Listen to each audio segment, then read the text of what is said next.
చెల్లెలు ఈ మహావీరులు ఎవరో కానీ సౌభాగ్యవతి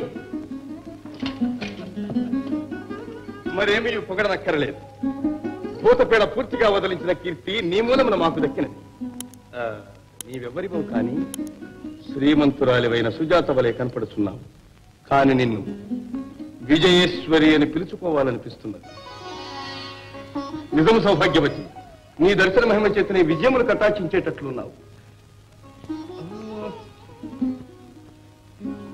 ఆహా, పరామర్శల పారవశ్యంలో ఇరువురము మరిచినాము కదా. అవును, మీరు నా ప్రాణదాతలు. అయితే మీరు చేసిన ఉపకారానికి కృతజ్ఞతగా. సరే సరే, ఈ కృతజ్ఞతలేమీ వద్దు. ముందు కాలికి ముందు వేయించుకోండి. అయితే మీ మందు నాకు అక్కర్లేదు. భలే పంతం అంటే అలా ఉండాలి. కిరీటి, నీ బడాబడులు ఇప్పుడు కాదు.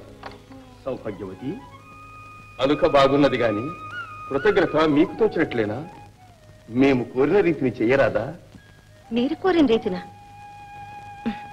సంతోషంగా. ఏమిటో చెప్పండి. ముందు మేము కోరినట్లు చేస్తామని మాట ఇవ్వండి. అలాగే. అయితే కూర్చుని కాలికి ముందు వేయించుకోండి. ఆడి తప్పరాదు, ఆడపిల్లలు.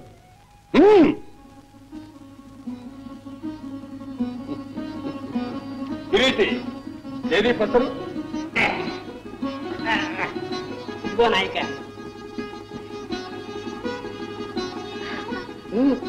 కాలు కదపరాదు, కదపరాదు.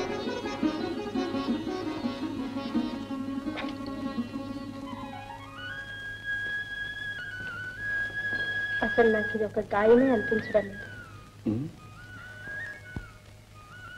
ఇక్కడే కాస్త. దానికి మందక్కర్లేదు అన్నట్టు అడగడం మర్చిపోయాను. అమ్మాయిలు, మీ ఊరు ఇక్కడికి దగ్గరేనా? ఎవరమ్మాయిలు మీరు? ఏమండి, మేము తల్లిదండ్రులు చాటు పిల్లలం, కన్యలం. అందులోనూ మా సఖి అసలే. ఎలా చెప్పడం అంటూనే మీ సఖివైన అందించడం ఎందుకు? వలదు వలదు. మన యువతీ యువకులు ఎప్పటి సంగతులు అక్కడే మర్చిపోవాలి. ఇంటికి వెళ్ళేటప్పటికీ మీకు ఈ గాయం సంగతి కూడా జ్ఞాపకం ఉండదు. అసలు మహిమ. అలాగా?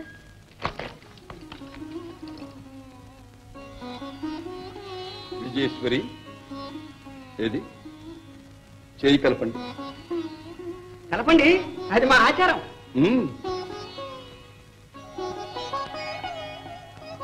మనం ఒకటి, మళ్ళీ కలిసే వరకు ఉభయ కుశలం. సిరి సిరి. మీరునండి, అది మా ఆచారం. సిరి సిరి.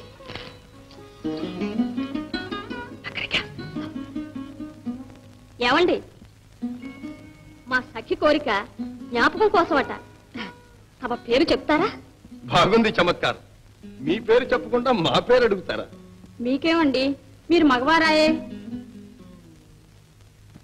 ఓ, ఒక విధంగానైనా చెప్పక తప్పదు. వినండి, పెళ్లి అయిన వాళ్ళు, పెళ్లి కాని వాళ్ళు ఎవరినీ నా పేరుతో పిలవరాదు. ఒకవేళ పారవశ్యంలో నా భార్య ఎప్పుడైనా ఆ పేరుతో నన్ను పిలవచ్చు. అది నా పేరు. మీ పేరేమిటో మీ భార్య గారిని అడగాలన్నమాట. మాకింకా పెళ్లే కాలేదు. మంచి చమత్కారులే. మీ పేరేమిటో చెప్పమంటే పొడుపు కదిచ్చి వెళ్తున్నారే. తెలివైన వాళ్ళుగా, తీరిగ్గా తెలుసుకోండి. వస్తాం. చేయి కలపండి, ఇది మా ఆచారం. ఆచారమా?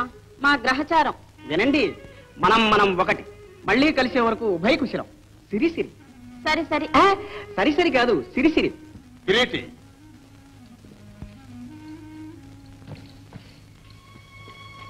యువరాణి, ఎందుకలా ఉన్నారు? తన్మయత్వమా? పరవశమా? యువరాణి గారు, ఓ సుజాతాదేవి గారు. చెలి, సఖి మన లోకంలో లేదు. రాపోదాం. గిరిక మకరి. నా పేరు సుజాత గారు, విజయేశ్వరి.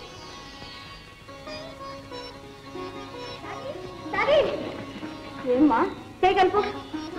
ముందు చేయగలుపు దాది. అను, మనం ఒకటి, మళ్ళీ కలిసే వరకు ఉభయ కుశలం. తీర్చి.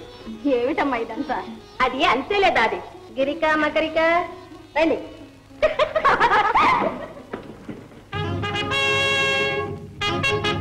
మిత్రులారా, సోదర దళనాయకులారా, మా నాన్నగారు సైన్యాన్ని తీసివేసింది వైరాగ్యంతోనూ కాదు, పోషించలేకనూ కాదు. యువరాజా, అంత మాట మరి వినండి, శ్రీకాకుళ రాజ్యంలోని గ్రామాలలో గల మా భూములన్నింటినీ మీ పరం చేస్తున్నాను. గ్రామానికి 100 మంది చొప్పున వెళ్లి అక్కడ స్థిర నివాసం ఏర్పరచుకోండి. యువతీ యువకులకు శిక్షణ ఇచ్చి సైనికులుగా తయారు చేయండి. ఇలా చేస్తే దేశంలోని ప్రజలందరూ సైనికులే అవుతారు. అప్పుడు ఆ నిశంభుని బంట్లు అంత సులభంగా మన ఊళ్ళపై కురకలేరు. అంతేకాదు, మనం ఎవరికి సాయం చేయవలసి వచ్చినను ఇక్కడ నుంచి సైన్యమును తరలించుకుపోవలసిన అవసరం లేదు. ఎక్కడికక్కడే ప్రజా సైన్యం సిద్ధమవుతుంది. అప్పుడు దేశ రక్షణ సులభం అవుతుందిలేండి. వల్లభదేవ, మీ మధ్యనే శిరసావహిస్తాం. బలదేవ, మన సైన్యం విషయంలో తాత్కాలికంగా ఇలాగే ఏర్పాటు చేద్దాం. మళ్ళీ తాత్కాలికంగా ఏమిటి, శాశ్వతంగానే కానివ్వండి. మీ అభిప్రాయం కూడా అదే అయితే.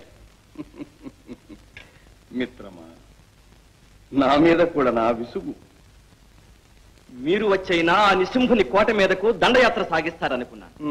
ఆ రాక్షసుని సంహరించి దేశంలో శాంతి నెలకొల్పుతారనుకున్నాను.